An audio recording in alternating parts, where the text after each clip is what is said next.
Saya terus terang kecewa betul itu dengan tokoh-tokoh tua macam Pak Hendro dan lain-lain. Kerjaannya itu gangguin orang Islam terus. Wah, ini orang mau bikin negara khilafah. Khilafah apa? Khilafah itu konsep ada dalam Al-Quran. Itu benih. Mau jadi kerajaan oke, nggak ada bentuk negara dalam Islam. Mau jadi kesultanan oke, mau jadi republik oke, mau menjadi federasi oke, mau jadi apapun oke. Khilafah itu benih. Khilafah itu artinya tanggung jawab, pertanggungjawaban. Kita ini mengurusi sesama itu adalah pertanggungan. Inni ja'ilum fil ardi khalifah. Kata Tuhan ngomong sama malaikat, saya mau turunkan manusia ini sebagai khilafah, sebagai khalifah. Tuhan yang ngomong begitu. Kapi oleh Tuhan sebagai fi ahsani taqwim, diciptakan sebagai makhluk yang sempurna, akalnya, budinya luar biasa semua. Dikasih tanggung jawab ngurus manusia ini.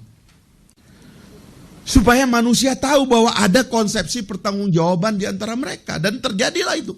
Sepanjang sejarah sudah terbentuk. Tiba-tiba sampai di Indonesia hari ini, ada yang ingin memecah belah kita. Menganggap konsepsi-konsepsi dasar agama sebagai ancaman kepada Republik. Menurut saya, inilah ancaman dan bahaya kepada negara kita sekarang. Pertarungan ideologi Pancasila dengan ideologi khilafah. Karena Hendro meminta masyarakat lebih bijak dalam memilih pemimpin, karena akan menentukan arah perjalanan bangsa ke depan. Pancasila berhadapan dengan ideologi khilafah. Tinggal pilih yang mana. Rakyat ini harus jelas mengerti bahwa dia harus memilih yang bisa membuat dia selamat. Bahwa selama ini di bawah ideologi Pancasila tempat kita berdiri, bangsa ini kita sudah mengalami kemajuan-kemajuan yang sampai sekarang ini yang masih harus lebih maju lagi. Sementara kita semua anti khilafah. Anti khilafah tak kowe iki kabeh. Lah ngono ta saiki. Fatwa lho kuwi. Dan aturan pemerintah lho tidak boleh khilafah. Sopo sing duwe ide khilafah iki sapa?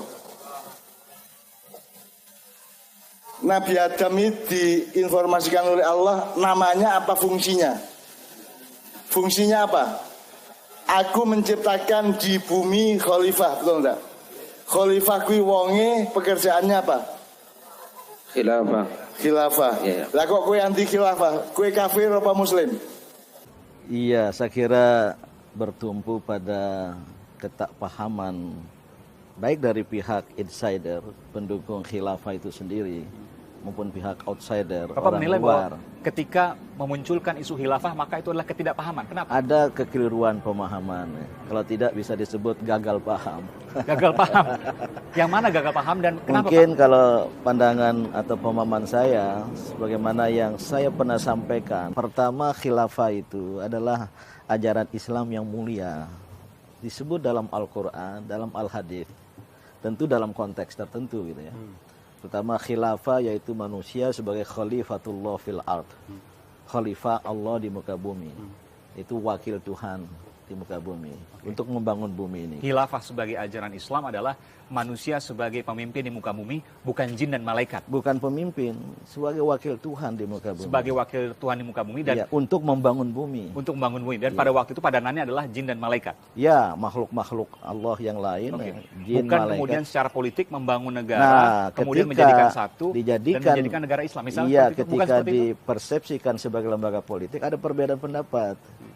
Maka khilafiyah. Kemudian poin saya yang ketiga waktu itu di Istora, ya, ramai sekali, bahwa pembentukan khilafah di Indonesia tercinta ini haruslah dalam kerangka negara kesatuan Republik Indonesia yang berdasarkan Pancasila. Bagaimana bayangannya, Pak? Bayangannya makna khilafah itu apa? Secara esensial. Menerapkan hukum Islam. Mereka mengatakan seperti itu ajaran kebersamaan.